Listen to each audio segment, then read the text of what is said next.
2024년 1월 11일 목요일 경제뉴스 모닝 브리핑을 시작하겠습니다. 사우디아라비아 국부펀드 TIF가 메카 지역에서 초대형 금광을 발견한 것으로 알려졌다.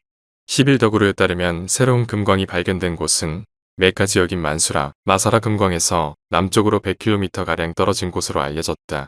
사우디아라비아 산업광물자원부 알코라에프 장관은 로이터 통신과 인터뷰를 통해 미개발 광물자원 추정치를 2016년 1조 3천억 달러에서 올해 2조 5천억 달러로 상향 조정했다라고 밝혔다. 한편 사우디는 석유 중심 경제 구조에서 벗어나기 위해 석유 의존을 줄이고 경제 구조를 다양화하는 중장기 발전 계획 비전 2030을 추진 중인 것으로 알려졌다. 다음 뉴스. 월스트리트 저널은 현지 시간 9일 업계 관계자들을 인용해 친환경, 사회적 책임, 지배구조를 뜻하는 ESG라는 용어가 점차 미 기업인 사이에서 사라지는 추세라고 전했다. S&P 500 기업 중 2021년 ESG 경영 원칙을 천명한 미국 기업은 155개에 달했지만 지난해 2분기 61개로 급감했다. 월스트리트 저널은 이유를 미국 보수층의 비판에서 비롯됐다고 분석했다. 보수층에서 ESG 의제가 진보층에서 만든 개념으로 자본주의의 원칙에 어긋나는 진보 세력의 선동이라는 주장이 일고 있기 때문이다. 파이낸셜 타임스는 펀드명에서 ESG 라벨이 삭제되고 지속가능 등의 문구로 대체되고 있다고 전했다. 다음 뉴스. 유럽연합이 마이크로소프트와 오픈AI가 단독점 규정을 위반하고 있는지 여부에 대한 예비조사에 착수했다. 양사 간 제휴를 사실상 합병으로 봐야 하는지가 쟁점이다. 앞서 영국 단독점 규제 기관인 경쟁시장청 역시 작년 12월 양사 간 협력관계에 대한 예비조사에 착수한 바 있다. 양사 간 협력관계가 사실상 합병에 가깝다는 의혹이 제기된 것은 지난해 11월 샘 올트먼 오픈AI 최고 경영자가 축출되면서다. MS는 당시 올트먼의 복귀를 지원하고 오픈AI 이사회에 투표권 없는 관찰자 자리 하나를 마련한 바 있다. 다음 뉴스. 미국 항공우주국이 현지 시간 9일 우주비행사를 달 남극 인근에 착륙시키는 아르테미스 프로그램의 3단계 계획을 2026년 9월로 연기한다고 밝혔다.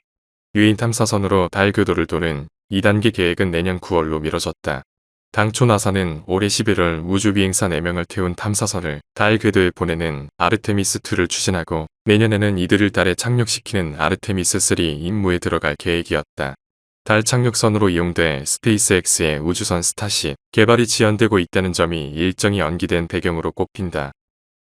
다음 뉴스. 미국 기업들의 정리해고 칼바람이 지난해에 이어 올해에도 계속되고 있다. 대다수 기업들이 인공지능 도입, 비용 절감, 경기 침체 우려 등을 이유로 감원을 추진 계획하고 있다. 작년엔 구글, 메타 등 빅테크를 중심으로 기술, 미디어, 금융, 소매산업 전반에 걸쳐 수많은 기업이 인력을 감축했다.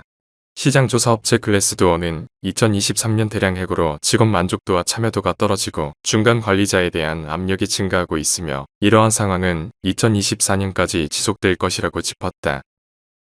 다음 뉴스. 일본 증시의 대표 주가 지수인 니케이 225 평균 주가가 9일 거품 경기 붕괴 이후 약 33년 11개월 만에 최고치를 기록했다. 10일 니케이 지수는 전 거래일보다 2.01% 오른 34,441로 장을 마감했다. 이는 종가 기준으로 1990년 2월 28일 이후 최고치라고 니혼게이자이 신문은 전했다.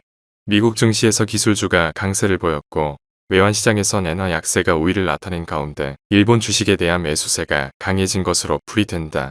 첨단 기술주에 이어 고배당 종목의 매수세가 유입됐다. 특히 닌텐도가 4% 급등하며 이틀 연속 상장 이후 최고가를 경신했다. 시가총액은 10조엔을 넘어섰다. 다음 뉴스. 홍라희 여사와 이부진 호텔신라 대표, 이서연 삼성복지재단 이사장 등 세 모녀가 총 2조 8천억 원 규모 삼성전자 및 주요 계열사 지분을 매각한다. 삼성전자 지분만 2조 1,900억 원 안팎이다. 삼성생명과 삼성물산, 삼성SDI 등 주요 계열사 지분 규모도 6,444억 원에 이른다. 이건희 선대회장 별세 후 총 12조 원까지 거론되는 유족들의 상속세 재원을 마련하기 위한 지분 매각이다. 유족들은 연부연납제도를 활용해 2021년 4월부터 5년에 걸쳐 상속세를 분할 납부하겠다고 밝힌 바 있다. 이 사장과 이 이사장은 이미 지분 매각을 통해 현금 마련에 나선 바 있다. 다음 뉴스. 하나은행이 고시한 1월 12일 오후 11시 일본 원달러 환율은 1,321원입니다.